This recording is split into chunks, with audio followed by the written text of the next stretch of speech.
रूप सुंदर सज गया जो सजी रे दुल्हनिया हो.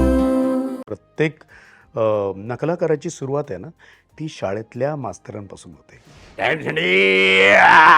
म्हटलं अरे हे काय, मग ते तरी सुद्धा कळलं नाही मला. मी ट्रेन चालू झाली आणि तो मी समोर पळत गेलो आणि म्हटलं काय विकतोयस. भाऊंनी कधीही हा डायलॉग बोललेला नाही. बाई वाड्यावर या आणि हे ते रोशनला जो रिस्पॉन्स होता त्याच्या एंट्रीनंतर तो रिस्पॉन्स माझ्यासाठी सुद्धा होता. आणि रजनी सर जेव्हा बाजूला बसले असं तुम्ही मराठी आहे का, मला मराठी येत आहे पण मी बेळगावचं मराठी बोलताय. खरंच मायला तुमचं, तुम्हाला अक्कल आहे का रे? अक्कल आहे जरा सुद्धा. बिलो द बेल्ट आहे आणि ते आपलं क्षेत्र नाही. नमस्कार. PNG ज्वेलर्स प्रस्तुत कॅन्डिड प्लीजमध्ये तुम्हा सगळ्यांचं खूप खूप स्वागत. PNG 200 वर्षांची लेगसी जी जनरेशनला शाईन करायला इन्स्पायर करते. मंडळी, आज आपल्यासोबत अशी व्यक्ती आहे की जी मराठी आहे, तरीही तिची जगभरात ख्याती आहे आणि तरीही ती प्रत्येकाकडे जाऊन एकच वाक्य म्हणते, पहिचान कोण. मला असं वाटतं याच्या पलीकडे बोलायची काहीच गरज नाही. आपल्यासोबत आहेत नवीन प्रभाकर. नवीन दादा, तुमचं खूप खूप स्वागत राजश्री मराठीवर. नमस्कार. मी सुरुवातच अशी केली आहे की ती व्यक्ती मराठी आहे, कारण की आज इतकी वर्ष काम करून सुद्धा मराठी माणसांनाच असा प्रश्न पडतो की नवीन प्रभाकर मराठी आहेत का. तर मला नवीन दादांचं मराठी पण मुळातली मराठी इथून सुरुवात करायची आहे. ऑफकोर्स मी मराठी आहे. माझं शिक्षण मुंबई आणि शिक्षण मुंबईत, प्रशिक्षक माझे मुंबईत. माझ्या कारकिर्दीची सुरुवात ही अनफॉर्च्युनेटली मराठीने झाली नाही. मी जेव्हा नकला करायला लागलो ना ते ऑर्केस्ट्राचं तेव्हा वादळ होतं आणि ऑर्केस्ट्रा बऱ्यापैकी लोक तिकीट घेऊन ऑर्केस्ट्रासाठी जायचे. तर त्यावेळेला जे हिंदी माझ्या डोक्यात भिनलं त्या हिंदीपासून माझी सुरुवात झाली आणि मराठी मग शाळेपुरतंच मर्यादित होतं. त्याच्यानंतर मी माझं हिंदी क्षेत्रात जाण्याचं कारण अजून एक आहे मोठं, कारण हिंदीमध्ये मला मार्क जास्त पडले होते 10वी-12वीला. तर त्याच्यानंतर मग मी मराठीत फार नंतरच माझं मराठीचं हे झालं. तर संगोपन मराठीने केलं माझं. क्या बात आहे, क्या बात आहे. पण मी जसं म्हटलं की एक मराठी चेहरा जो जगभरात गाजतोय, पण जेव्हा नवीन प्रभाकर भारताबाहेर जातात कार्यक्रमांसाठी तेव्हाचा अनुभव काय असतो? भारतीयांना मिळणारं प्रेम आणि मराठी माणसाला मिळणारं प्रेम हे दोन्ही तुमच्याकडनं ऐकायचं आहे. मस्तच हा प्रश्न आहे. मी जेव्हा मराठीत परफॉर्म केलं आहे भारताबाहेर, तेव्हा तिकडच्या लोकांची, महाराष्ट्र मंडळांची खास रिक्वेस्ट होती की सर तुम्ही मराठी कार्यक्रम घेऊन या ना, मराठी कार्यक्रम घेऊन या, मराठी प्लीज करा, तुम्ही मराठी आहात. आणि मातृभाषेतलं एक प्रेम तुम्हाला कळतंच की तुम्हाला जेव्हा तुम्ही निळू फुले किंवा डॉक्टर लागू किंवा मकरंद अनासपुरे ह्या ज्या नकला मी सादर करतो तर लोक तुम्ही मराठी इतकी चांगली चपखल कशी बोलता. तर मी म्हटलं अरे माझी मातृभाषा मराठी, मग मराठी कार्यक्रम का नाही करत. म्हणून मी कधी त्याच्याबद्दल विचार नाही केला, कारण हिंदीमध्येच मला सगळीकडे बोलावणं येतं. अजूनही हिंदीमध्येच कार्यक्रमांची विचारणा होते. तर आता ऑफकोर्स येस, तुमच्या प्रश्नाचं उत्तर मी आता देतो आहे की माझी मराठीची जी पकड आहे ती तेवढी मजबूत तेव्हा नव्हती, पण आता गेल्या 10 वर्षापासून मी मराठी चित्रपट करतो आहे. मराठी चित्रपटांमधून मी भूमिका केल्या. जवळजवळ 8 एक Marathi picture me as a lead hero म्हणून केलेले आहेत. तर त्याच्यानंतर मी मनाशी विचार पक्का केला होता की येस मला मराठीत काहीतरी करायचं आहे. आणि it's always giving back to the society. म्हणजे जेव्हा मराठीने तुम्हाला एवढं दिलं आहे, खास करून माझ्या मुंबई शहरानं, मुंबाई म्हणतो आपण, मुंबाई, त्या मुंबाईनेच मला लहानाचं मोठं केलं, संगोपन मराठीत झालं. तर माझी आता ही वेळ आहे की मी मराठीसाठी एक कार्यक्रम कंपाईल करून घेऊन येतो आहे आणि तो तद्दन मराठीत असेल. 2 तासाचा कार्यक्रम आहे आणि मला संपूर्ण विश्वास आहे की मराठी कार्यक्रमासाठी जी नवीन प्रभाकरच्या कार्यक्रमाची जी विचारणा झाली होती त्याचं उत्तर म्हणून एक मराठी कार्यक्रम घेऊन होते. कार्यक्रमाचं नाव आहे आला मोठा नवीन प्रभाकर अभिजात मराठीत. क्या बात आहे. 2 तासांची हास्य जत्रा आहे. क्या बात आहे, क्या बात एक पात्री. पण मला असं वाटतं की हा विनोदाचा प्रवास कुठेतरी जर आपण मागे वळून बघितलं तर तो मिमिक्रीतनं झाला होता. शाळेत असताना नवीन प्रभाकर कसे होते? कारण की तो जो अवलीपणा असतो तो आपल्या कुठेतरी तो काय म्हणतात लहानपणापासूनच आपल्यामध्ये तो उपजत येत जातो. तर शाळेत आणि कॉलेजमध्ये नवीन प्रभाकर कसे होते? कारण की ती सुरुवात खरी तिथून असते. आपण शिक्षकांना बघत असतो, विद्यार्थ्यांना बघत असतो, आपल्या सोबतच्या मित्रांना बघत असतो. अगदी बरोबर, अगदी बरोबर. म्हणजे प्रत्येक नकलाकाराची सुरुवात आहे ना, ती शाळेतल्या मास्तरांपासून होते. गल्लीतल्या काका, मामा, तात्या हे किंवा गणपती उत्सव जिथे जिथे होता तिथे तिथे तुमच्या भोवतालची जेवढी कॅरेक्टर्स आहेत त्यांच्यावरती तुमचं लक्ष असतं आणि डिरेक्टली इनडायरेक्टली तुम्ही त्यांना फॉलो करत असता. त्यांचे आवाज म्हणा, त्यांची देहबोली म्हणा. तर कधीकधी त्यांचे शब्द तुमच्या कानात बसलेले असतात. तुम्हाला माहिती आहे, तुम्हाला आश्चर्य वाटेल, मी आता जेव्हा मराठी कार्यक्रम करतो ना, त्या मराठी कार्यक्रमामध्ये जेवढ्या नकला आहेत त्या 40% नकला ह्या माझ्या लहानपणाच्या आहेत. लहानपणी पाहिलेले, ऑब्झर्व केलेले कॅरेक्टर्स. तर तिथे माझा मानस असा असतो की हां, मी आता सांगलीला चाललो तर सांगलीचा स्वभावविशेष काय आहे, नागपूरला चाललो तर नागपूरचा स्वभावविशेष काय आहे. हा ना बे, करतो ना बे, काय झालं का नाही रे बे, ते जे आहे सोलापूर, आत्ताच झोपून उठलोय नाही म्हणता कसं. तर हे जे कोल्हापुरी, हे जेव्हा तुम्ही कार्यक्रमाला जाता ना, तिथे जर नाही आलं ना तर तो कलाकार थोडासा अपूर्ण वाटतो. तुम्ही तुमचा सेटअप लिहून तयार केला तो तर आहेच, पण जर तुम्ही तुमचं कॅटरिंग तिकडचं जर नाही केलं तर त्यांना ते आपलंसं नाही वाटत. खरं आहे. कुठेतरी कुबड्या घेतल्यासारखे वाटतात ते. अरे हां चल हे आहे. माझे कितीतरी मित्र आहेत ते करतात काम. तर संभाजीनगर किंवा अहिल्यानगर तिकडं जेव्हा जातो ना, तर त्या तिकडची बोलीभाषा जेव्हा बोलतो मी तर त्यांना वाटतं अरे हा इकडचाच आहे. नाही ना, आत्ताच जेवून आले आणि ते मागं लागले, तुमचा कार्यक्रम बघायला ते मागं लागले. मग 5 जणांना घेऊन आलो ना आम्ही. असं काय करता राव, ते काढा निळू फुल्यांचं काढा ना, ते तुमचं होतं ना ते गेल्या वेळेला ऐकायला गेलं. तर ते जेव्हा जोपर्यंत हा हेल येत नाही ना तुमच्या प्रेझेंटेशनमध्ये, लोकांना ते पोचत नाही. क्या बात आहे. मला असं वाटतं की नवीन प्रभाकर मराठी आहेत याची आता खात्री संपूर्ण महाराष्ट्राला, जगाला पटली. कारण की इतक्या वेगवेगळ्या भाषा, बोलीभाषा आणि त्यातनं तुम्ही जे काही ऐकवलं ते खरंच अवाक करणार होतं. पण लहानपणीचं आठवतंय का काही की एखादी मिमिक्री तेव्हा केलेली की जी अजूनपर्यंत लक्षात आहे, की जी विसरूच नाही शकत? म्हणजे काय, बघा गावाला जेव्हा मी होतो ना, आम्ही गावाला मे महिन्यात प्रत्येक मराठी माणूस गावाला जेव्हा जातो मे महिन्याचंच एक त्यांच्याकडे आठवण असायची.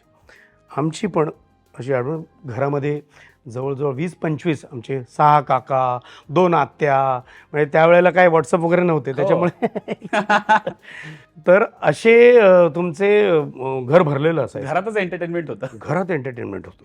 दुसरी गोष्ट, तिकडे जे कॅरेक्टर होते ना, सकाळ झाली की खारी बिस्किट, पाववाले ते हेल काढत विकायला यायचे. एक मावशी यायची तिकडे, मटकी घ्या मटकी. लोकांना कळायचं की 8:30 वाजले. क्या बात आहे. 8:30चा अलाराम होता तो खारीवाला, खारी ए खारी असं म्हणायचा. म्हणजे जे कनेक्शन. त्याच्यानंतर हा मला ना कुठे कामही आला माहिती आहे का, मी ऑब्झर्वेशन करत होतो की आता लोक काय विकतात ना ते कळत नाही. आपल्याला अभ्यास केल्याशिवाय त्याच्या मागे ना जावं लागतं कधी कधी.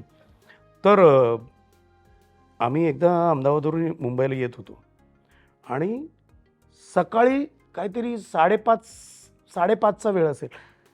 5:30 वाजता एक जण असा खिडकीच्या बाहेर, असं मी बसलेलो म्हणजे आतमध्ये, आणि खिडकीच्या बाहेरून असा आवाज येतोय, टाइम संडे. म्हणलं हा काय विकतोय, काय खाण्याचा पदार्थ आहे की काय? Time Sunday. म्हटलं हे काय, खिडकीवर टाइम संडे. म्हटलं अरे हे काय, मला ते तरीसुद्धा कळलं नाही मला. मी ट्रेन चालू झाली आणि तो समोर पळत गेलो आणि म्हटलं काय विकतोयस, क्या है? तर तो म्हणाला टाइम्स ऑफ इंडिया बाय. ओ तर हे म्हटलं क्या बात आहे. मग तिथून मी स्टेजवरती करायला सुरुवात केली. क्या बात आहे, क्या बात. आम्ही ना चाळीत राहायचो. चाळीमध्ये ना खूप असे कॅरेक्टर विकायला यायचे काय ना काहीतरी. एक जण येऊन ना होल देऊन जायचं. म्हटलं हा काय करतोय, सकाळी आणि 9 वाजता यायचा तो. आणि मी कार्यक्रम करून येऊन झोपलेलो असायचो. 9 वाजता बरोबर हियो. 2-3दा मी त्याला असं ऑब्झर्व केलं. म्हणजे चौथ्यांदा त्याला पकड मिळेल, काय रे आमच्या गल्लीमध्ये तू बाजूला कुठे राहतोस का, गल्लीत येऊन हुल लिहून जातो ही म्हटलं नाही साहेब मी दही विकतो, दही मग दही पूर्ण बोल ना.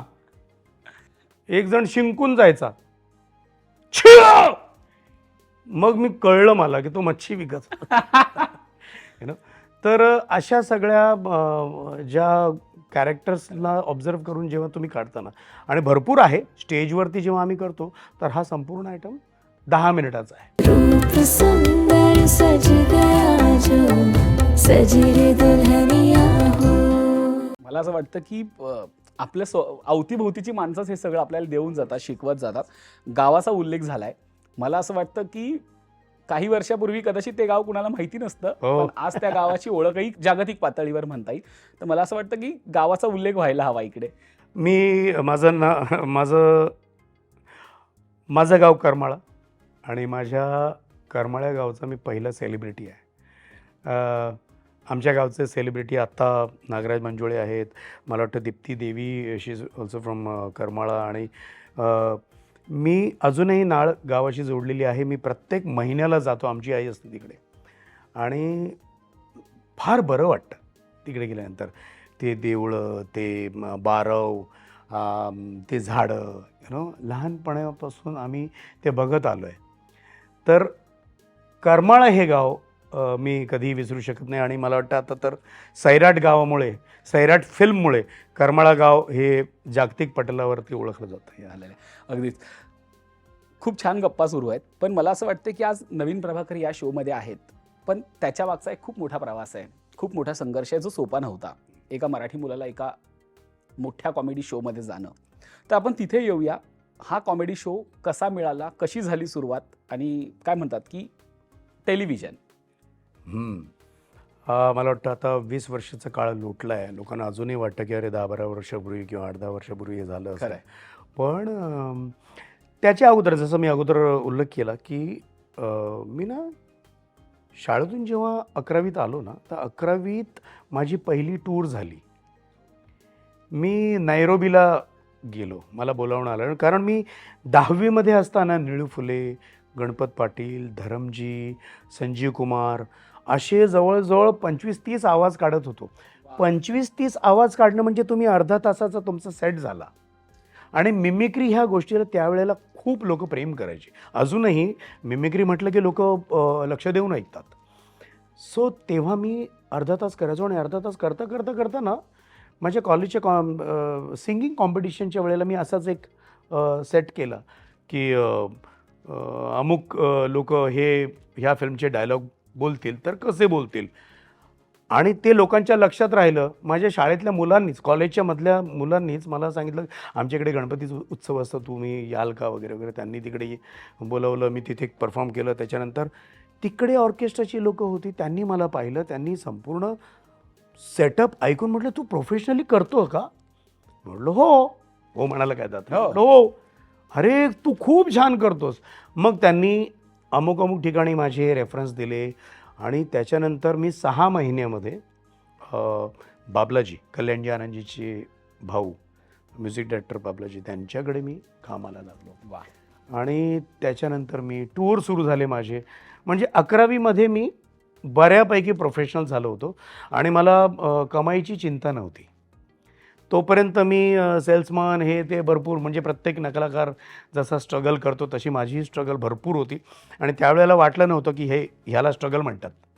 सो 11वीत मी पहिली टूर केली नैरोबीची, आणि मला तिथे मग लोकांचा समज कळू लागला की अरे प्रोफेशनलिझम म्हणजे काय असतं. सेटअप लिहावे लागतात, वाचावं लागतं. आणि आमचं नशीब त्यावेळेला मार्मिक हे यायचं कार्टून. मार्मिकमध्ये बाळासाहेब ठाकरे, वसंत सबनीस, मोहन रेळे हे कार्टुनिस्ट लिहायचे, आणि त्या चपखल ज्या ओळी असायच्या ना, ते लहानपणापासून आम्हाला ते बाळगडू सटायरचं मिळालं होतं. त्याच्यामुळे व्यंग हा किती जातिवंत असावा, किती चपखल असावा, किती खोल असावा, आणि ते बरोबर कसा पोचला पाहिजे हे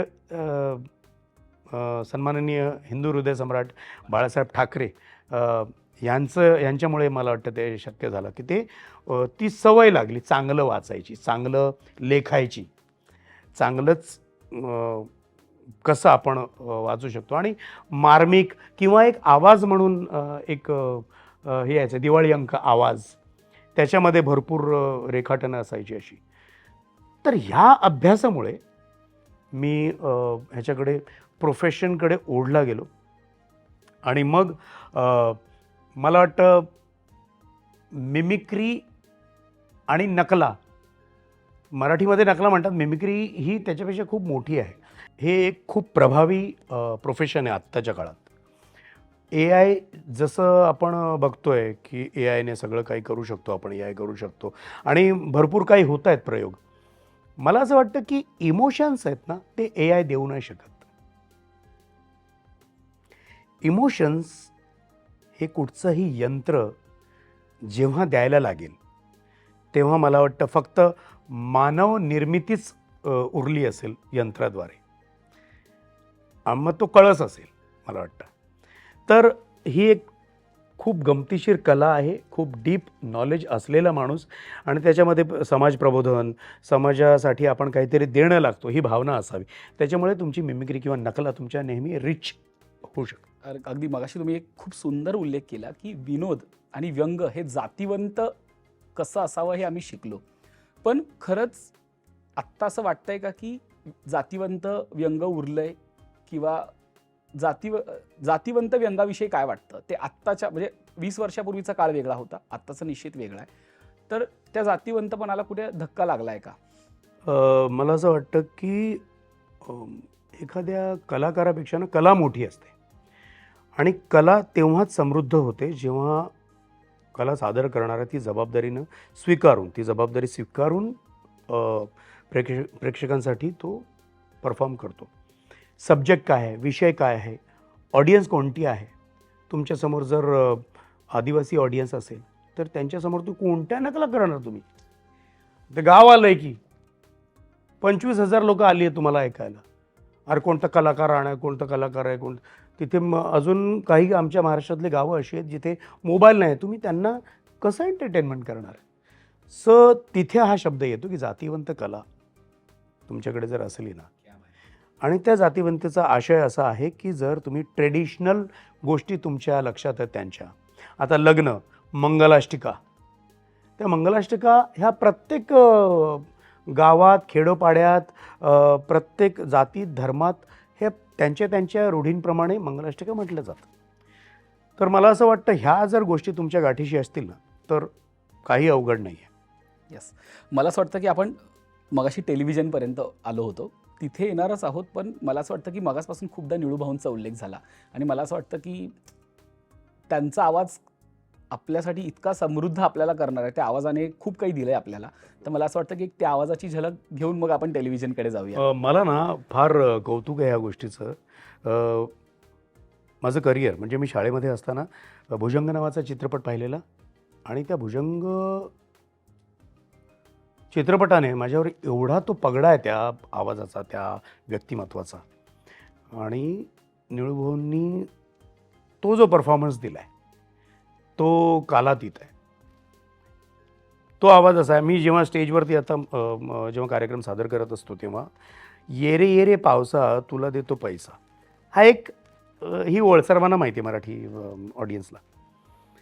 तर ही एक ओळ घेऊन मी करतो, म्हणजे इकडे मी करतोय, तिकडे जरा वेगळं असतं. निळूभाऊ ये रे पावसा ही कविता कशी म्हणतील? वा रे वा, पावसाच्या दृष्टीने जर तुम्ही विचार करायला गेलात तर ही कविता अत्यंत प्रभावी आहे. मला असं म्हणावंसं वाटतं, ये रे पावसा तुला देतो पैसा, आणि पैसा झाला खोटा, पाऊस मोठाच येणार की. मग तुम्हाला तुमच्या छातीवर हात ठेवून तुम्हाला म्हणावं लागेल, ये ग सरी माझं मडकं भरी. आणि मग सर आली धावून, मडकं गेलं वाहून, वाटुळं झालं त्याच. तर हे जे त्यावेळेला जे आम्ही शिकलोय ते मला वाटतं. आणि ना मला थोडंसं मेन्शन करावं असं वाटतं की निळूभाऊंनी कधीही हा डायलॉग बोललेला नाही, बाई वाड्यावर या आणि हे आणि ते जे चालतं ना ते मला तो थोडंसं वाईट वाटतं. हा म्हणजे सकस विनोद नाही, खरंय. आणि हा त्यांना तुम्ही एक घेतलेला वेगळी- आधार आहे तो. आणि त्यांना वेगळी परंपरा आहे, सेवा दलाची परंपरा आहे, समाजसेवेची परंपरा आहे. म्हणजे तसा नट होणे नाही खरं तर, म्हणजे हो. ज्या पद्धतीचं त्यांचं कार्य आहे ते खरं तर सगळ्यांना प्रेरणा देणारं आहे. दिग्गज. आणि अशा कलाकारांच्या मिमिक्री करत तुम्ही पुढे येता. मग असा कुठला टप्पा आला की जेव्हा असं वाटलं की एक शो करावा किंवा टेलिव्हिजनवरती जावं? काय कारण होतं त्याचं की तुम्ही टेलिव्हिजनपर्यंत गेलात? जे शो आपसुकच. चालू इतके व्यवस्थित होते, पैसे हातात येत होते. हो, आपसूक ते फोन आला की तुम्ही सर प्रोफेशनल आहात आणि आम्ही असा कार्यक्रम सर्जन चाललंय त्याचं आणि कलाकार आम्ही तसेच निवडलेत की ते प्रोफेशनल आहेत. कारण आत्ता सध्या मी तिला आमच्याकडे तसा काही ठोकताळा किंवा त्याची एक बॉडी बनलेली नाही आहे. तर तुम्ही याल का? तर ऑफकोर्स मी माझे वर्ल्ड टूर प्लॅन होते अगोदरपासून. मी म्हटलं यार नाही कधी कार्यक्रम तुमचा? म्हटलं सर हे ना 4 दिवसात शूटिंग होणार आहे आणि 4 दिवसात शूट झाल्यानंतर म्हटलं 4 दिवस ना, बरं ठीक आहे अवकाश आहे. म्हटलं 15 दिवसानंतर मी अमेरिकेला जातो आहे, तर 4 दिवसात उरक तर ठीक आहे. तर मी गेलो होतो फक्त एक मला सांगितलं की 5 ते 7 मिनिटाचा तुमचा विषय चालेल, कुठचाही परफॉर्म करा. मी गेलो, परफॉर्म केला. त्यात असं झालं की त्या संपूर्ण एपिसोडमध्ये माझं जे अनुभव मिमिक्रीचा होता, जे लिहिले होते मी त्या कार्यक्रमात, मी जिथे जिथे जातो तिथे मी नवीन माझे सेटअप लिहित असतो. त्याच्यासाठी मी वेगळा लिहिला होता. त्या कार्यक्रमासाठी जेव्हा लिहिलं आणि परफॉर्म केलं तर ते सर्वांना आवडलं. आणि माझ्याबरोबर जे कॉम्पिटिशन होते त्या एपिसोडला, जेवढे कॉम्पिटिटर्स होते ते माझ्याबरोबर त्या एपिसोडला जेवढे कॉम्पिटिटर्स होते ते सगळे डावे पडले. आणि तिथे मला वाटलं की अरे सर तुम्ही जे हे केलं आहे ना खूप अतिशय छान आहे. मला वाटतं पुढच्या एपिसोडला तुमचं हे झाल्यानंतर तुम्हाला अजून लिहावं लागेल. असं करत करत ना मी सेमीफायनलपर्यंत केलं आणि ते झालं जवळजवळ एक 10 दिवसाचं. आणि मी म्हटलं नाही आता मला अमेरिकेची टूर आहे, मला जावं लागेल, मला लिहायचं पण. तर म्हटलं सर याचा मत करो. आणि मी मला काय त्याची काय जास्त कल्पना नव्हती.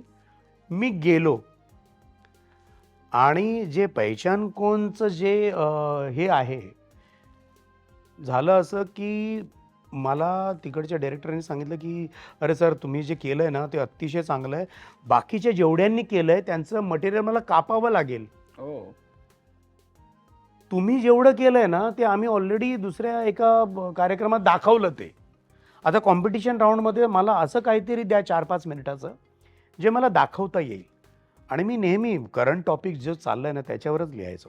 तर त्यावेळेला असं झालं की आबा पाटील जे आमचे गृहराज्यमंत्री होते, गृहमंत्री आबा पाटलांनी बार बंद केले होते आणि बिअर बारच्या त्या डान्स बारच्या मुली ह्या त्या सगळ्या खूप फेमस विषय होता तो. मी म्हटलं हे करू का? तर म्हटलं ऐकवलं त्याला आणि ते म्हटलं ह्याच्यातल्या शिव्या आहेत ना त्या काढायच्या आणि करून टाक. तर झालं असं डिरेक्टरला जे पाहिजे होतं ते मिळालं, पण त्याने ते ना कॉम्पिटिशन राऊंडमध्ये ठेवलं.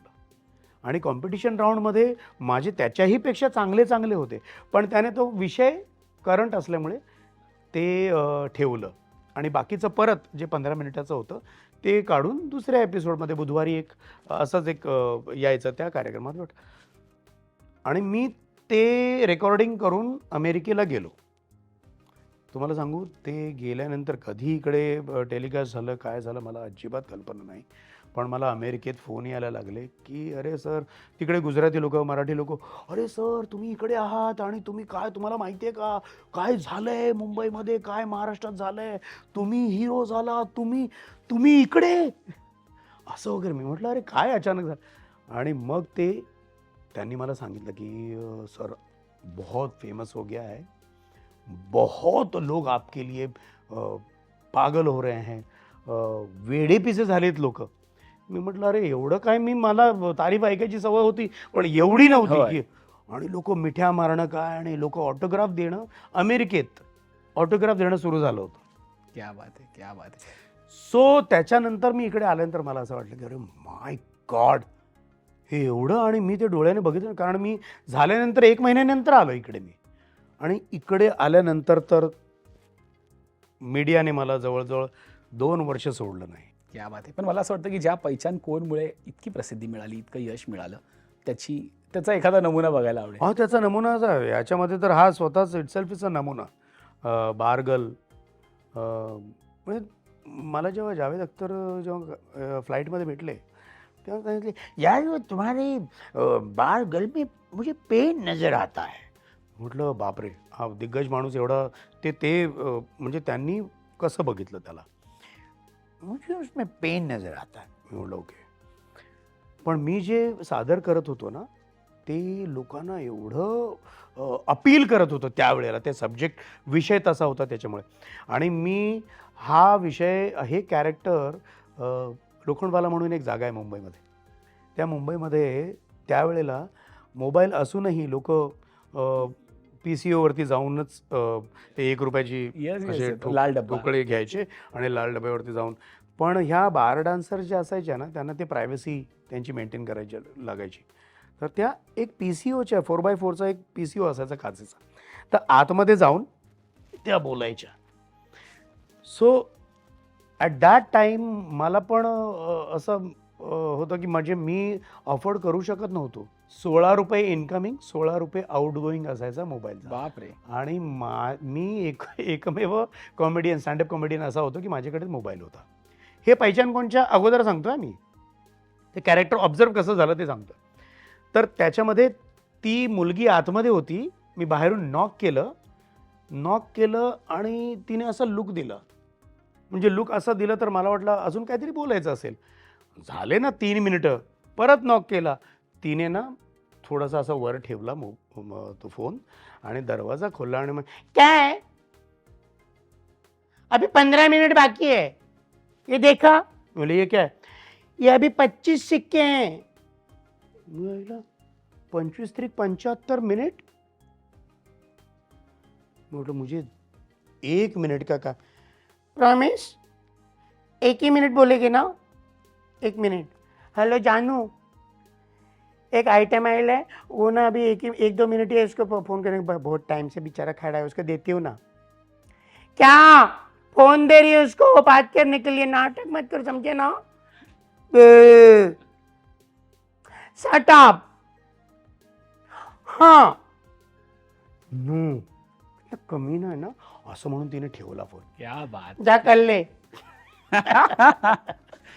तर हे जे मी ऐकलं ना, मला वाटतं किती 30 सेकंदाचंच काय. तर त्याच्यानंतर मी हे ऑब्झर्व केलं, तो आवाज, आणि त्याच्यानंतर मी स्वतःचं ते स्क्रिप्ट लिहिलं आणि ते स्क्रिप्ट मी त्या कार्यक्रमात परफॉर्म केलं. क्या बात आहे. पण हे टेलिव्हिजनमध्ये जाणं सोपं होतं, सहज झालं की कसं झालं? सहज म्हणजे झालं, त्याच्यात अगदी काही सहज. स्ट्रगल होता की? स्ट्रगल त्याच्या अगोदर होतं ना. त्याच्या अगोदर मी जवळजवळ 8 वर्षे प्रोफेशनल स्टेजवरती काम करत होतो. इनफॅक्ट तुम्हाला सांगायला आवडेल, मी पहिचान कोणच्या अगोदर 5 वर्ल्ड टूर माझ्या झाल्या होत्या. क्या बात आहे, क्या बात आहे. आणि त्याच्यानंतर मी हे परफॉर्म केलं आणि मग तर रेस्ट इज अ हिस्ट्री. लोकांनी इतकं प्रेम दिलं, खास करून माझ्या महाराष्ट्रातल्या लोकांनी. सांगली, सातारा, कराड, नागपूर, औरंगाबाद, नगर, पुण्याला तर अजूनही, पुण्याला ना अजूनही माझे महिन्यातून 4 कार्यक्रम असतात. क्या बात आहे. कॉर्पोरेट. आणि मला लोक बोलवतातच. आणि त्यांना ना पुण्यातल्या लोकांना, पुण्याची पब्लिक आहे ना खूप चोखंदळ असते. पुण्याच्या पब्लिकने जर तुम्हाला अप्रिशिएट केलं ना, जगाच्या कुठच्याही कोपऱ्यामध्ये कसंही तुम्हाला ऐकायला तयार असतात माणसं. पण दॅट इज युअर पॅरामीटर. पुण्याची चोखंदळ पब्लिक ही तुम्हाला जोखते. खरं आहे. आणि त्यांना जर पोचलं ना, मग तुम्ही जगभर हिट. पण हे सगळे कार्यक्रम करताना यश तर आलंच, पण असा कुठला निर्णय होता की ज्याने, जो असा वाटला की एकदम चपखल लागला, की काय म्हणतात की आपला आयुष्य बदललं ज्या निर्णयाने, आणि असा कुठला निर्णय असा होता की जिथे काहीतरी चूक झाली आणि असं वाटलं की हा निर्णय घेण्यात घाई झाली? मला वाटतं मी तो जर निर्णय घेतला ना, की एवढं प्रोफेशनल करत असताना, हा यार मला गेलं पाहिजे, करतो ना, बघूया काय होतं. आणि मी त्याच्या अगोदर डबिंग करायचो मी काही फिल्म्समध्ये, हिंदी फिल्म्समध्ये, तेव्हा पण डबिंग केलं. मी काही चॅनल्सची, आता नाव घेऊ शकत नाही, काही चॅनलचा मी ब्रँड व्हॉईस होतो आणि बऱ्यापैकी इन्कमिंग चालू होतं तेव्हा. That time I was in college. So मला असं वाटलं की यार आमचे सिनियर राजू श्रीवास्तव एवढे दिग्गज कलाकार असून ते जेव्हा तयारी दाखवतात तिकडे जायची, मग तुम्ही तर गेलंच पाहिजे की. सो सिनियर जे करतात अनुकरण आपण त्यांचं केलं पाहिजे. तर काहीतरी असं असावं की तिकडे तुम्ही गेलं. मला ते म्हणालं, अरे नवीन चलते हैं यार, इतने सालों से मैं भी कर रहा हूँ, आप भी कर रहे हो, सब लोग कर रहे हैं, देखते हैं अपने कौम के लिए, अपनी कम्युनिटी के लिए अगर ये डायरेक्टर सोचता है तो हमको जाना चाहिए. क्या बात आहे. सो म्हटलं येस राजूभाई, आपण जाऊया, मी पण येतोय म्हटलं. गेल्यानंतर जे आहे, पण एक निर्णय त्याच्यानंतर असा झाला की जेवढे आमचे स्टँडअप कॉमेडियन्स त्याच्यात होते ना, पार्टिसिपंट होते, ते सगळ्यांनी ते कंटिन्यू केलं, सीझन कंटिन्यू केले. आणि माझ्याबद्दल असं झालं की मी तो निर्णय असा घेतला की आता मी पहिले पण अगोदर मी करायचो, टेलिव्हिजनवरती फेमस झाल्यानंतर मी बर्थडे शोज बंद केले, वेडिंग शोज बंद केले, अजूनही नाही करत. कारण का मला असं वाटायचं की जर तुम्ही स्पेशल कॅटेगरीमध्ये एक्सक्लुझिव्ह तुम्ही जर जपलं, तुम्ही एक्सक्लुझिव्ह राहिलात, तर तुमची व्हॅल्यू आहे ना, तुमच्या कलेची व्हॅल्यू आहे, तुम्ही खरं त्याच्यासाठी कुठेतरी जबाबदारी निभावता. करेक्ट. त्याच्यामुळे मी जेव्हा जेव्हा जातो ना, लोकांना वाटतं की अरे आपको तो टीव्ही में देखा था सर, आप अभी तो कहीं दिखते ही नहीं है. कहीं दिखते नाही म्हणजे काय, अरे तुम्ही ना बर्थडेला दिसत नाही, तुम्ही यूट्यूबला दिसत नाही, तुम्ही कुठच्या याला दिसत, तुम्ही सोशल प्लॅटफॉर्मवरती. आणि मला ती काळजी घेणं माझा कामाचा एक भाग आहे. कारण मी जर अथवा कुठच्याही कार्यक्रमात जाऊन मी बोलत बसलो किंवा येस ऑफकोर्स, आणि अजून एक गोष्ट, कुठच्याही अवॉर्ड फंक्शनला मी जात नाही. घाटकोपर आयडॉल हे तिकडचे कोणीतरी उठून येतं, अरे बघा ना तुम्ही, म्हणजे एक ही आळी आहे इकडे लोखंडवाल्यामध्ये, एक अशी लेनच आहे, त्या लेनमध्ये इकडे एक अवॉर्ड फंक्शन चाललेलं असतं, तिकडे एक चाललेलं असतं, इकडे, आणि सगळेजण भेटतात एकमेकांना. तू तर नाही गया, तू तिकडे नाही गेलास, इकडं, अरे इकडे पण चाल, हो तिकडे पण, अरे हा आला, ह्याला पण दे. अगदी ह्या लेवलवरती अवॉर्ड नाईट चालल्या आहेत. आणि त्या अवॉर्ड नाईटला मी जवळजवळ 15 वर्षे मी गेलो ना. जिथे गेलो असेल, मी व्हिडिओकॉन स्क्रीन अवॉर्डला गेलो, तिथे प्रोफेशनली गेलो, त्यांनी मला इन्व्हिटेशन पाठवलेलं. आणि अशा ठिकाणी रिस्पेक्टिव्ह वेने जाणं, प्रोफेशनल वेने जाणं, हे तुम्ही सांभाळलंच पाहिजे. मी अजूनही माझ्या प्रोफेशनमध्ये ही जबाबदारी नक्कीच सांभाळतो, पण माझ्यानंतर येणाऱ्या माझ्या ज्युनियरला तो पायदंड, त्याचा त्रास नाही झाला पाहिजे. मी असंच काम करणार. वा. माझ्यानंतर येणाऱ्या कलाकाराला हेच म्हटलं पाहिजे की अरे नवीन प्रभाकर लास्ट टाइम आके गए हैं यहाँ पे, मग त्याला ते अरे नवीन जी आके गए ना, ती लेगसी पुढे पास होते. सो ती जर जबाबदारी तुम्ही सांभाळली ना, म्हणजे आमच्या सिनियरने आम्हाला जे पास केलं आहे तेच आम्ही ज्युनियरला पण दिलं पाहिजे.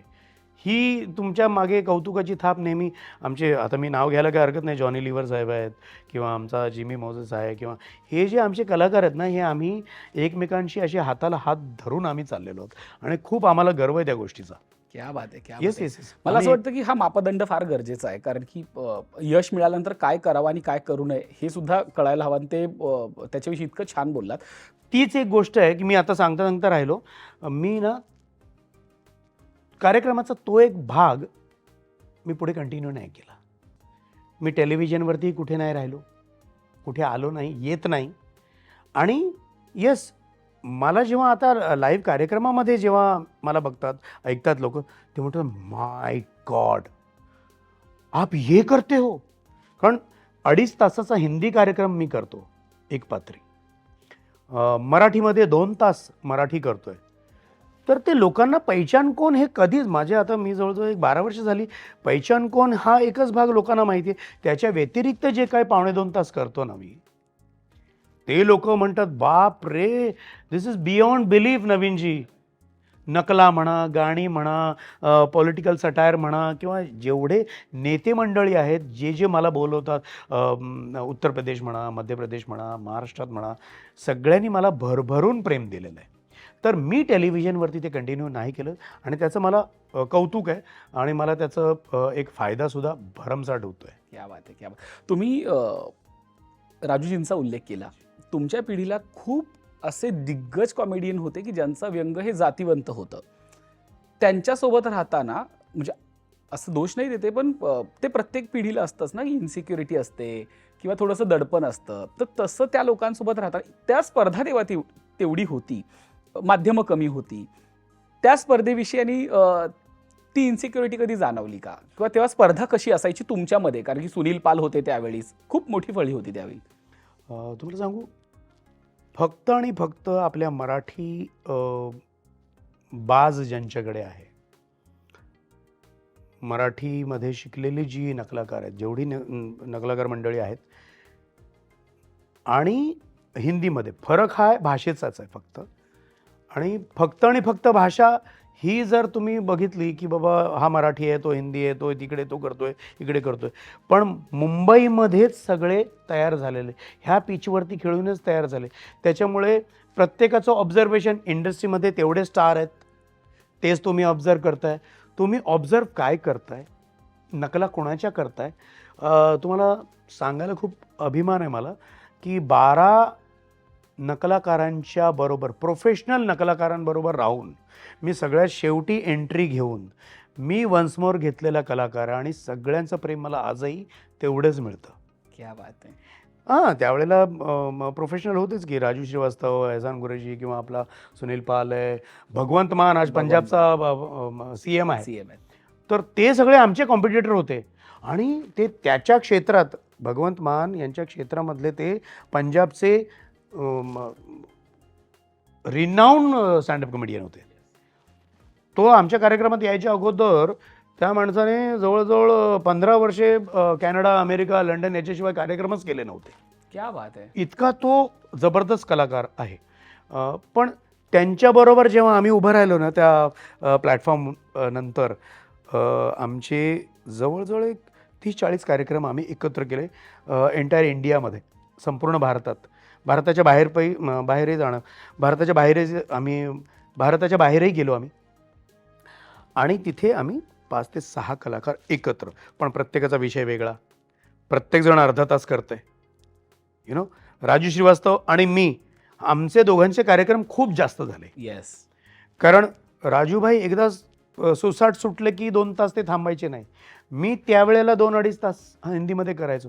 त्याच्यामुळे ना नंतर असं व्हायला लागलं की Raju Shrivastava, Navin Prabhakar night, Canada, Fiji island, South Africa, डर्बनचे लोक बोलतात, अरे राजूजी है इधर, आप आ रहे हो क्या, असं वगैरे व्हायचं. त्याच्यामुळे ना कॉम्पिटिशन आम्हाला कुठेच अशी जाणवली नाही, ना स्पर्धा जाणवली, ना एकमेकांच्या विरुद्ध अशी जेलसी. अजूनही जेव्हा आम्ही एकत्र येतो ना, तेव्हा त्याचे विषय वेगळे असतात, त्यांची मांडणी वेगळी असते, त्यांचे नकलाचे, त्यांचे प्रेझेंटेशन, त्यांचं टायमिंग हे वेगवेगळं असतं. त्याच्यामुळे आम्हाला अजूनही कुठे इन्सिक्युरिटी नावाचा प्रकारच नाही, पण कॉम्पिटिशन पण नाही. क्या बात आहे. जसं नवीनजींचं अजून एक वैशिष्ट्य आहे, त्यामुळे अनेकांना ते हिंदी वाटतात, अनेकांना ते गुजराती वाटतात, अनेकांना ते जेव्हा बिहारमध्ये जातात तेव्हा ते बिहारी वाटतात. मराठी असून सुद्धा इतक्या भाषा तुम्ही काय म्हणतात की स्वतःमध्ये सामावून घेतल्यात. त्याचा वापर उत्तम पद्धतीने होतो, कारण की कलावंत तितका कसलेला आहे. मला असं वाटतं की या भाषेची एखादी झलक व्हायला पाहिजे, कारण की भाषा कुठली असली तरी त्याच्यात गोडवा आहे. ऑफकोर्स. तुम्हाला हे बाळकडू आम्हाला जेव्हा मी उल्लेख केला मगाशी, बाबलाजींकडे मी होतो, कल्याणजी आनंदजीची छोटे बंधू बाबलाजी, डिस्को दांडिया ज्यांनी इन्व्हेंट केला. तर मी जेव्हा आनंदजीबाईंना भेटलो ना, आनंदजीबाईंनी मला जवळजवळ 20 ते 22 प्रकारचे मराठी लोकांचे आवाज काढून दाखवले.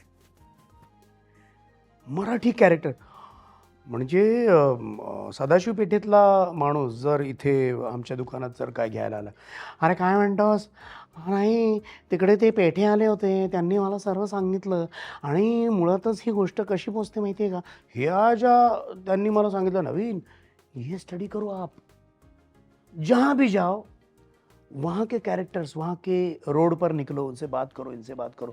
त्याच्यामुळे ना मला खूप सहज अगदी माझ्या कानावरती ते आवाज घुमू लागले. मी ऑब्झर्व करत गेलो. बिहारला गेलो, पटनाला गेलो किंवा तुमच्या कोटाला गेलो, राजस्थान, जयपूर, गुडगाव, दिल्ली, पंजाब. त्या काळात आम्ही जेवढे कॅरेक्टर्स ऑब्झर्व केले तुम्हाला सांगू, आज मी जेव्हा साऊथ इंडियन जेव्हा आपण करतो ना, तो लोकांना क्या मैं बोळा उधर, ते हे केरलावाला आहे. मद्रासी कॅरेक्टर समजा अशोक सराफ यांनी एक कॅरेक्टर केलं होतं, काय हो नाही की हो ना, हे जे त्यांनी कॅरेक्टर केलं होतं ते बेळगावचं कन्नड कॅरेक्टर होतं ते. तर हे आम्हाला ते बघितल्यानंतर कळलं की अरे मामांनी ते खूप किती गोडवा आणलं बेळगावचे आणि अजरामर ते कॅरेक्टर केलं त्यांनी. So hats off. हे ऑब्झर्वेशन जर प्रत्येक कलाकाराला मिळालं ना, तर मला वाटतं कुठच्याही चित्रपटाला अनुदान घेण्याची गरज नाही.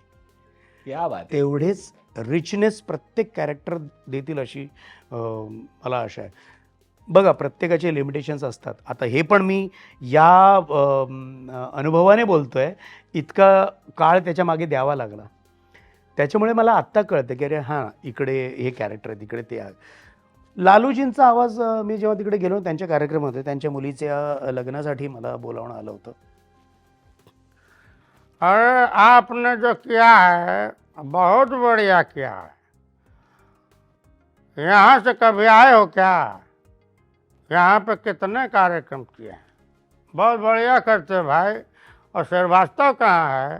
श्रीवास्तव सर अरे तुम भी भैया बढ़िया किया है. और देखो खाना वाना खा के जाओ. और बहुत बहुत बढ़िया किया, बहुत अच्छा है, बहुत अच्छा. क्या बात आहे. तो आम्ही त्या माणसांना सोलफुली भेटलो आहे ना, त्यांनी मी म्हटलं कौतुकाची थाप जेव्हा पडते ना अशा दिग्गज माणसाकडून, तेव्हा मग आम्हाला असं वाटतं की नाही, आपण जे त्यांचे जे जोक्स क्रॅक करतो त्यांच्यावर, ती नाही आहेत असली माणसं तशी. किंवा आदरणीय आमचे शरद पवार साहेब, जेव्हा आम्ही त्यांच्या नकला त्यांच्यासमोर केले आहेत, यु नो, राष्ट्रवादीचे जेवढे दिग्गज लोक, अजितदादा पवार किंवा छगनरावजी भुजबळ यांच्यासमोर जेव्हा परफॉर्म करायचो ना, त्यांनी एवढं कौतुक केलं. म्हणजे संपूर्ण पश्चिम महाराष्ट्राच्या राजकारणामध्ये तुम्ही जेव्हा जेव्हा विषय घेऊन येता, त्याच्यामध्ये मला एवढं सांगावंसं वाटतं. हा जो मला थोडंसं त्याला आवाज रेज केला की संजीव कुमारचा आवाज होतो. मी तुम्हाला सर्वांना सांगू इच्छितो वा. की येरे येरे पावसा म्हटलं आणि तुला देतो पैसा म्हटलं तर त्याचा अर्थ वेगळा लागतो. तर मग ह्या ज्या आवाजांच्या शैली आहेत ना, त्या खूप गंमत आहे त्या आवाजांच्या शैलीमध्ये. फॉर एक्झाम्पल कादर खान साहेब, हजाम जब अपने हाथों से अपनी दाढ़ी बनाता है तो ऐसा लगता है कि मुर्दा खुद ही अपने हाथों से अपना कफन सी रहा है. डिम्बक, तो मुझे कुछ कहने की जरूरत है नहीं है, असं आहे. किंवा आपले फिरोज खान साहेब आहेत, इंसान तो लगते नहीं, भगवान तो हो नहीं सकते, और शैतान से मैं नहीं डरता. क्यों सेठ? हे जे आहे. किंवा बच्चन साहेबांचा आवाज असा आहे की नमक हलाल फिल्ममध्ये त्यांनी जो इंग्लिश लांबलचक डायलॉग बोलला इंग्लिशमध्ये, सगळे बच्चन साहेबांचे आवाज करतात, पण मला ह्याचं अप्रिशिएशन मिळतं की अरे हे कोणी करत नाही. लो कर लो बात. अरे भैया इतनी इंग्लिश आवे दैट आई कैन लीव अंग्रेज behind. You see, sir, I can talk English, I can walk English, I can laugh English, because English is a very funny language. Bhairav become Byron, Byron become Bhairav, because their minds are very narrow. In the year of 1929, sir, when India was playing against Australia in the Melbourne city, Vijay Merchant and Vijay Hazare, they were on the crease. Vijay Merchant told Vijay Hazare, look Vijay Hazare, this is a very prestigious match and you must consider this match very carefully. So considering the consideration that Vijay Hazare gave Vijay Merchant told Vijay Hazare that ultimately you must take a run. And when they were striking the ball on the left side, sir, the consideration came into an ultimatum, and ultimately Vijay Merchant went to Vijay Hazare. Similarly, sir, In the year of 1979, sir, when India was playing against Pakistan in Wankhede Stadium, Bombay, Wasim Raja and Wasim Bari, they were on the crease. Wasim Bari gave the same consideration to Wasim Raja, and Wasim Raja told Wasim Bari, look, sir, this ultimately has to end in a consideration which I cannot consider. Therefore, the consideration you are giving me must be considered very ultimately. Therefore, the run that they were taking, Wasim Raja told Wasim Bari, you take run. And ultimately, both of them ran, and considerately, they got out. क्या बात, क्या बात. So हे तर आता फुलफ्लेश मी तुम्हाला ऐकवलं, पण तिथे जेव्हा त्या सूर लागलेला असतो ना परफॉर्मन्सचा, तेव्हा ते पटापट पटापट एकानंतर एक एकानंतर तिथं अप्रिसिएशनचं लोकांचं असं होतं आणि ते आम्हाला लक्षात येतं की अरे हां आपला सूर करेक्ट चालला आहे. ऍक्च्युली आणि आता ऐकताना सुद्धा तसंच झालं. पण कुणाचा आवाज असा होता की जो सगळ्यात चॅलेंजिंग वाटला, की खूप मेहनत घ्यावी गणपत लागली? पाटील साहेब खूप मला पूर्वी करायचो आम्ही, पण महाराष्ट्रात जेव्हा जेव्हा कार्यक्रम असायचा ना मला ते एक दोनदा ना आवाज थोडासा कर्कश झाला माझा आणि मी बोलायलो होतो तर लागला नाही सूर. त्याच्यामुळे मी घाबरायला लागलो, अरे हा बरोबर आलाच पाहिजे, असं का नाही आला. आणि त्याला कारण होतं की ट्रॅव्हलिंग आणि त्याच्यामुळे गळा बसलेला असायचा, पाणी त्यावेळेला वेगळं चेंज झालेलं असायचं, त्याच्यामुळे तिकडे गेल्यानंतर मग ते अनुभवाने आलं नंतर. पण जेव्हा जेव्हा ते करायचं ना ते करताना आम्ही नेहमी लक्षात ठेवतो की नाही पाणी हे आपण वेगळं घेतलंच पाहिजे, ठेवलंच पाहिजे बरोबर, आणि त्यामुळे तुमचा गळा नेहमी साफ राहतो आणि त्याच्यामुळे तो सूर लागतो. अगदी.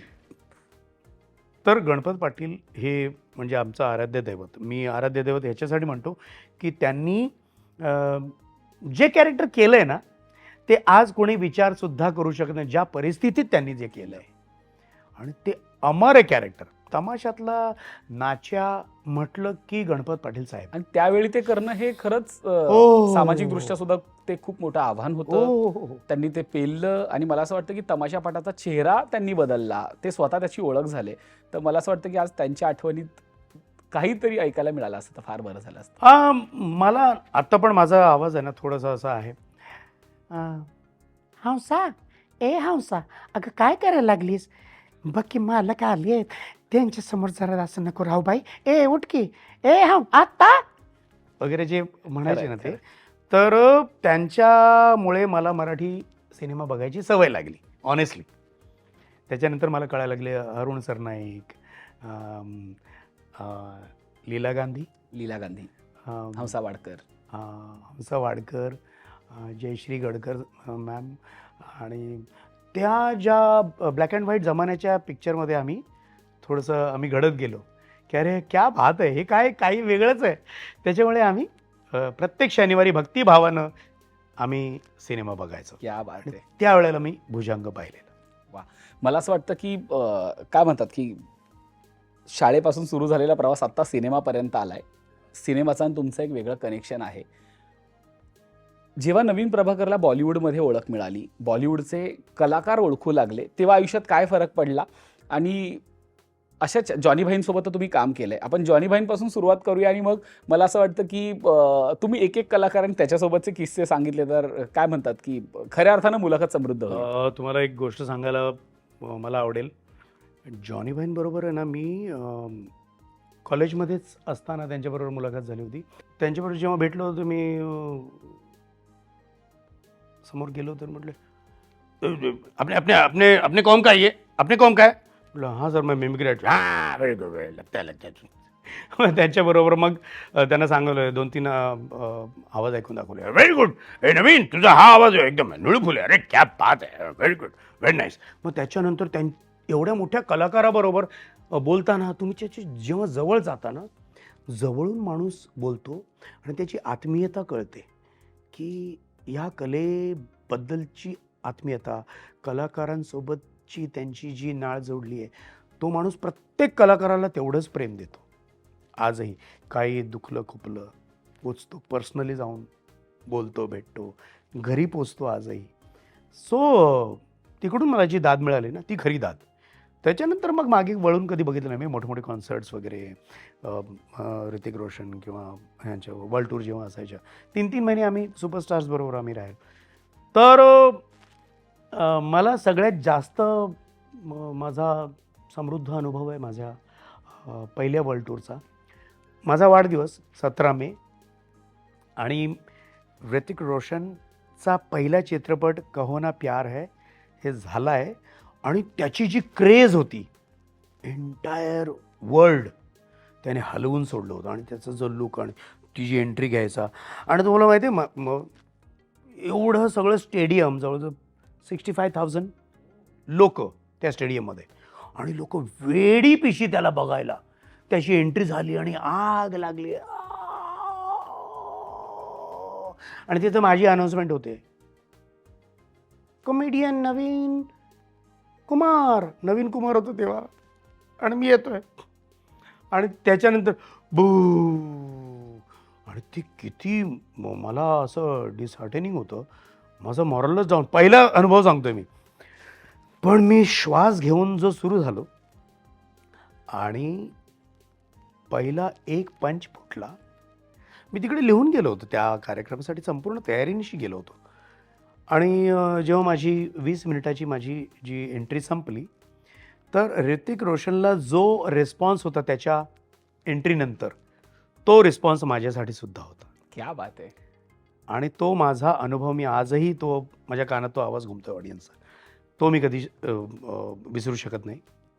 श्री रजनीकांत सर रजनी सरांबरोबर जेव्हा काम करत होतो मी एक तमिळ फिल्म होती तमिळ डिरेक्टर ज्यांनी गजनी डिरेक्ट केला होता तर त्यांच्याबरोबर जेव्हा काम करत होतो अगदी आपल्या ह्या फ्लोअरवरती जशी माणसं आहेत तसंच त्यांची चहलपहल होती आणि रजनी सर जेव्हा बाजूला बसले असं तुम्ही मराठी आहे का मला मराठी येत आहे पण मी बेळगावचं मराठी बोलत आहे मला ते मराठी जास्त येत नाही आहे तुम्ही कसे करतात तुमच्या नकलामध्ये तुम्हाला अजून काय काय येते म्हटलं सर आपला आवाज मी काढून दाखवू का ऑफकोर्स या बोला असं म्हणजे इतक्या बाळवतपणे किंवा इतक्या चाइल्डिश वेने अप्रिसिएशन असतं आणि इतका मोठा कलाकार आहे त्यांना मी जे त्यांचा आवाज ऐकवला ना हो मी असे बोलते का असं म्हणायचे तो मला खूप आवडलं ते मी ती श्रद्धाची मला अशी वाटते त्यांच्याबरोबर काम करताना किंवा त्यांनी जे कौतुक केलं ना ते देवावरती जसं श्रद्धा जडते ना तसं त्यांच्यावर श्रद्धा जडली हा एक अनुभव. त्याच्यानंतर रमेश देवसाहेब त्यांच्यावर एक शॉर्ट फिल्म करत होतो मी आणि ती एक काहीतरी सरकारी ह्याच्यासाठी कॉलसाठी आम्ही करत होतो तर त्यांनी त्यावेळेला मला ज्या टिप्स दिल्या होत्या त्या टिप्स ऑफकोर्स ॲक्टिंगबद्दल नव्हत्या काय खायचं कसं खायचं त्याच्याबद्दल होत्या तर अमुक लोकांबरोबर काम करताना मला माझे अनुभव एवढे डीप मला वाटतं माझ्यासारखा लकी कलाकार नाही आहे. गिरीश कर्नाड साहेब त्यांच्याबरोबर मी काम केलं आहे ओमपुरी साहेबांबरोबर काम केलं आहे रजनी सर अजून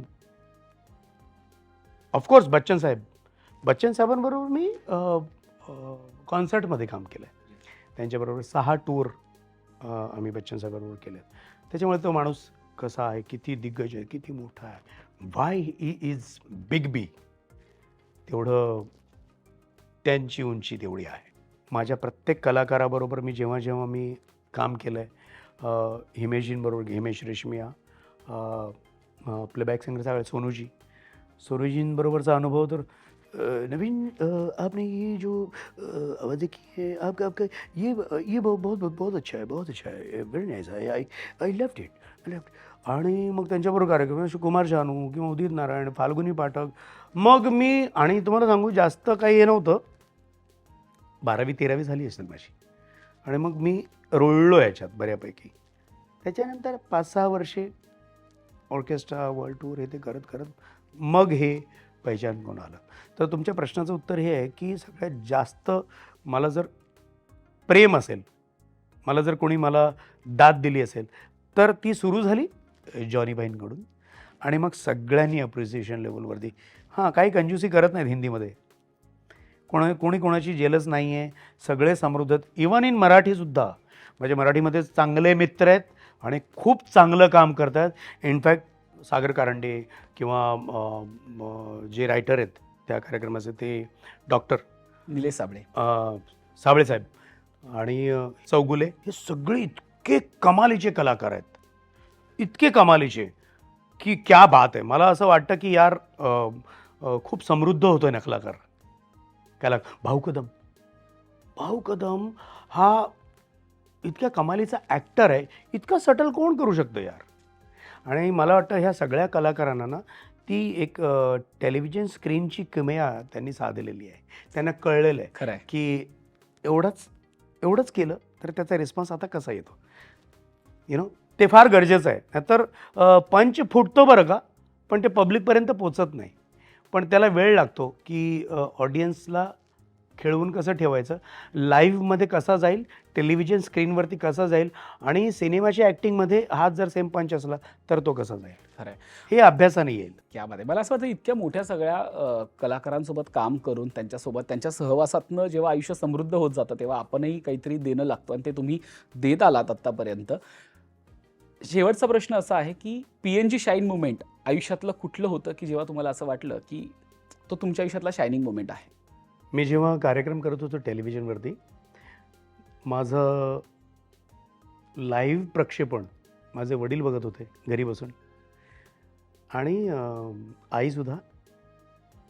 आणि मी आलो तिकडून घरी पोचलो आणि ते म्हणलं, अरे काय रे तू तिकडे कार्यक्रम आहे, इथे कसं काय, तू कसा. अरे विलासराव देशमुख साहेब तुझे टाळ्या वाजवत होते ते आत्ताच आम्ही बघतो, तू कसं काय. त्यांना ते माहीत नव्हतं की टेलिकास्टमध्ये किती अंतर असतं किंवा प्रक्षेपणात किती अंतर असतं. पण त्यांना ते बघून जे त्यांच्या डोळ्यामध्ये जो आनंद मी बघितला आहे ना, तो प्राईसलेस आहे. त्याचं मोल कुठेही आपण फेडू शकत नाही. ते ऋण आहे. आणि त्यांना तेव्हा कळलं होतं की अरे मी ह्याला उगाच अभ्यासासाठी त्याच्या मागे लागायचं, अभ्यास आणि कोणते आईवडील कोणते पालक करत नाहीत. तर तेव्हा त्याच्यानंतर मला त्यांनी काही बोलले नाहीत. नंतर ते अभ्यासाचा तगादा त्यांनी माझ्या मागे प्रत्येक आईवडिलांसारखं त्यांनी खूप शिव्या खाल्ल्या आहेत. खूप म्हणजे प्रत्येक जणाचं असतंच ते. आईवडिलांना काळजी असतेच. तर दॅट इज माय क्या बात आहे. आणि या प्रवासातला इतका समृद्ध प्रवासातला असा कुठला आवाज आहे, कुठला प्रसंग आहे, कुठलं कॅरेक्टर आहे, मग ते प्रसिद्ध असेल नसेल, की जे खूप हृदयाच्या जवळचं आहे आणि ते कॅरेक्टर कधीच विसरू शकत नाही किंवा ते कॅरेक्टर करायला कायम मजा येते? यार मी ना जेव्हा नकला करायला जातो ना, त्या नकलांमध्ये मला असं कधीच वाटत नाही की हा आवाज थोडासा आपण ओके करूया किंवा हे तसं करूया. मला नेहमी चिंता याची असते की मी आवाज करतोय, पण त्या आवाजाचं कॉज काय आहे, मी तो आवाज का करतोय आणि त्या आवाजातून मी काय देणं लागतो लोकांना, किंवा दाद कशी मिळेल. दादा कोंडकेंसारखं समाज प्रबोधन मला वाटतं कोणीच केलं नाही. सेवा दलातली माणसंही, येस निळू सर, रामनगरकर साहेब, दादा कोंडके, त्यांचं जेव्हा मी फिल्म सीन बघतो ना, मला असं वाटतं की आपण त्या उंचीपर्यंत अजिबात पोचू शकत नाही. स्वतः रायटर, स्वतः डिरेक्टर, स्वतः ॲक्टर आणि किती 11 की 9 चित्रपट त्यांनी गिनीज बुक ऑफ वर्ल्ड रेकॉर्डमध्ये त्यांचं नाव आहे सर. तर समाज प्रबोधन करताना त्याचा मला एक डायलॉग करायचा आहे त्यांचा.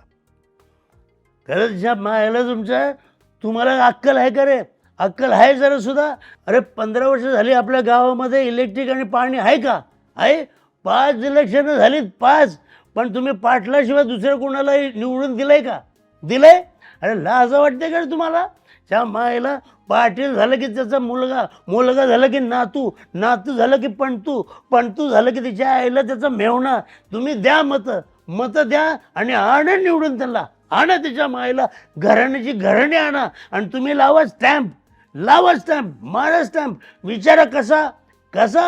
अरे तुमच्या मायला आपल्या घरामध्ये सहकारी सोसायट्या काढून बायकांच्या नावावरती बक्क पैसा कमवत आहेत आणि ते बनतात गब्बर आणि तुम्ही लावताय पोस्टर. तुमच्या मायला तुमचं झालं की तुमचा मुलगा लावताय पोस्टर, तुमच्या मुलाच्या नंतर नातू पोस्टर, मेवणा पोस्टर. अरे तुमच्या तोंडावर तुमच्या, तुम्ही पोस्टर कर, नागरिक नाही. क्या बात आहे, तर क्या बात. हे दादा कोण विसरणार होता ना. He is a legend. खरं आहे. शेवटचा प्रश्न आहे की तुमच्या कॉमेडीला एक लेगसी आहे, एक परंपरा आहे. तुमच्या काय म्हणतात की खूप आधीपासून आलेली आहे ती. तुमचे काही सिनियर्स होते. आत्ताच्या कॉमेडीमध्ये काय बदल जाणवतोय आणि आत्ताच्या कॉमेडीकडे कसं बघता? आताही स्टँडअप होत आहे, त्याचा फॉर्म बदललेला आहे, बोलण्याची पद्धत बदललेली आहे, विषय बदललेले आहेत. आत्ताच्या कॉमेडीकडे नवीन प्रभाकर कसे बघतात? मी दुर्बिणीतून बघतो, माझ्या चष्म्यातून बघतो. कारण माझा चष्मा हा always for 35,000 plus crowd, 60,000 crowd minimum. जेव्हा आम्ही अजूनही अमेरिकेला किंवा याला जातो तर तिथे हिंदी क्राऊड तसा असतो. पण त्या क्राऊडला नॉनस्टॉप 1.5 तास तुम्ही एकटे असता आणि तुमच्या नकला किंवा तुमचे जे सेटअप आहेत त्याने तुम्ही खेळवून ठेवता आणि त्याच्या मागचा उद्देश एकच असतो, एंटरटेनमेंट आणि एंटरटेनमेंट. कारण बॉलिवूड सेलिब्रिटी कॉमेडियन हा टॅग तुमच्या मागे लागलेला आहे आणि तुम्ही जेव्हा परफॉर्म करता ना तेव्हा आपसूक त्यांना हे वाटतं, अरे आता काहीतरी वेगळं असणार. ते वेगळं ही जबाबदारी आमच्या डोक्यावर टांगती तलवार असतेच ती.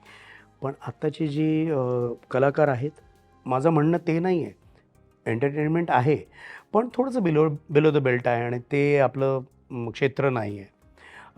आमच्या कार्यक्रमात फॅमिली ओरिएंटेड ऑडियन्स येते. आपल्या कार्यक्रमामध्ये संपूर्ण फॅमिली कौटुंबिक आपल्या कार्यक्रमामध्ये कौटुंबिक कॉमेडी असते, पारिवारिक कॉमेडी असते. लहान थोर ज्येष्ठ मंडळी समोर बसलेले असतात आणि त्यांना हसू आलं पाहिजे. आपल्याबरोबर बसलेल्या भाच्यांबरोबर, नातीबरोबर, मुलांबरोबर, आजी आजोबांबरोबर. तर ही जे लेगसी म्हणतो ना आपण, ती लेगसी तुम्ही जर नाही मेंटेन केली तर तुमचा डिमांड ॲब्रॉडला नाही होणार, इथे पण नाही होणार. आणि ऑफकोर्स त्यांचा जो ऑडियन्स आहे ते करत आहेत त्यांच्यासाठी. एक 150-200 लोक त्यांच्यासाठी तिकीट घेऊन येत आहेत, त्यांनी ते करावं. ऑफकोर्स त्यांच्या ऑडियन्ससाठी त्यांनी ते स्थान त्यांच्यासाठी निर्माण केलेलं आहे आणि I have a huge respect for them, for everyone. मला वाटतं प्रत्येक कलाकार हा त्याच्या ऑडियन्ससाठी करत असतो. त्याच्या मागचं त्याचं जे काय ताळतंत्र आहे त्याला जबाबदार तोच आहे. त्याच्यामुळे त्याच्या संपूर्ण लेखणीला, परफॉर्मन्सला ते कलाकार आहेत, चांगलेच आहेत, त्याच्याबद्दल काही दुमत नाही माझं. आणि आम्ही जे कलाकार आहोत ते आम्ही आमच्या ऑडियन्ससाठी करतो. म्हणजे तुम्ही आत्ता जे काही 40-50 मिनटं आपण जे ऑडियन्ससाठी बद्दल बोलतो आहे, ज्या ऑडियन्सबद्दल बोलतो आहे, ती आपली मराठी, महाराष्ट्राची आपली माती, आपली माणसं आहेत. आपली मात. तर त्यांच्याबद्दलचं जे प्रेम आहे तेवढंच ते प्रेम करतात तुमच्याबद्दल. म्हणजे तुमची जबाबदारी लाख पटीने वाढलेली असते. त्याच्यामुळे आम्ही जेव्हा जिथे इथे गेलो आहे ना, तिथे without reason, without content, without this responsibility आम्ही कुठेच गेलेलो नाही आहे. क्या बात आहे. आणि म्हणूनच आम्ही जेव्हा जिथे इथे जातो ना, अरे पुढच्या वेळेला या सर मजा येणार पुढच्या वेळेला. सर आता इकडे बाजूला पण तुमचं त्या इचलकरंजी झालं की कोल्हापूर झालं की बेळगाव झालं की गोवा, अशी एक सिरीज असते. तर तिकडची लोक पण येतात की ऐकायला, अरे हां सर उस दिन का मजा आया. पुण्यात गेलो की पुण्यामध्ये खडकीला कार्यक्रम आहे, खरडेला कार्यक्रम आहे. सेम जी लाडकी माणसं असतात, जी दर्शक असतात, ते येतात की बघायला तिकडे. बघायला येतात, खरं आहे. त्याच्यामुळे तुमच्या कार्यक्रमाला नेहमी रिपीट व्हॅल्यू असतो.